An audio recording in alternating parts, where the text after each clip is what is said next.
Kottayam medical college അപകടത്തിൽ സർക്കാരിനെ വെള്ളപൂശി ജില്ലാ കളക്ടറുടെ റിപ്പോർട്ട്. രക്ഷാപ്രവർത്തനം വൈകിയില്ല എന്നാണ് റിപ്പോർട്ടിലുള്ളത്. കെട്ടിടത്തിന്റെ ബലക്ഷയം സംബന്ധിച്ച 3 റിപ്പോർട്ടുകൾ ഉണ്ടായിരുന്നുവെങ്കിലും കെട്ടിടം പൊളിച്ചു മാറ്റണമെന്ന നിർദ്ദേശം ഇല്ലായിരുന്നുവെന്നും റിപ്പോർട്ടിൽ പറയുന്നു. സർക്കാരിന് പ്രശംസാപത്രമാണ് കളക്ടർ നൽകിയത് എന്ന് തിരുവഞ്ചൂർ രാധാകൃഷ്ണൻ വിമർശിച്ചു. കെട്ടിടം ഇടിഞ്ഞു വീണതിൽ ആർക്കും ഒരു പിഴവുമില്ലെന്നാണ് കളക്ടറുടെ റിപ്പോർട്ടിന്റെ ഉള്ളടക്കം. മന്ത്രിമാരും മെഡിക്കൽ കോളേജ് അധികൃതരും മുമ്പ് പറഞ്ഞ അതേ കാര്യങ്ങൾ തന്നെയാണ് റിപ്പോർട്ടിലെ പരാമർശങ്ങൾ. രക്ഷാപ്രവർത്തനത്തിന് കാലതാമസം ഉണ്ടായെന്ന വിമർശനങ്ങൾ തള്ളിയ റിപ്പോർട്ടിൽ രക്ഷാപ്രവർത്തനത്തിന് കാലതാമസം ഉണ്ടായിട്ടില്ലെന്ന് വ്യക്തമാക്കുന്നു.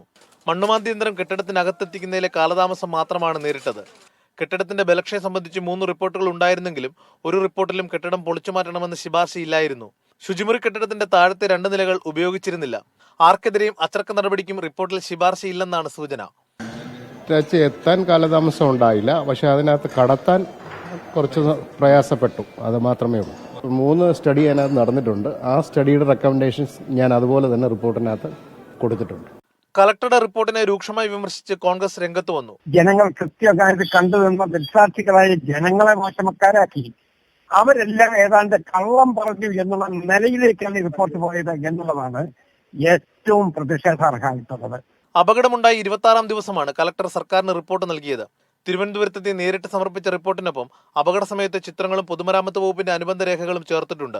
മീഡിയ 1 കോട്ടയം.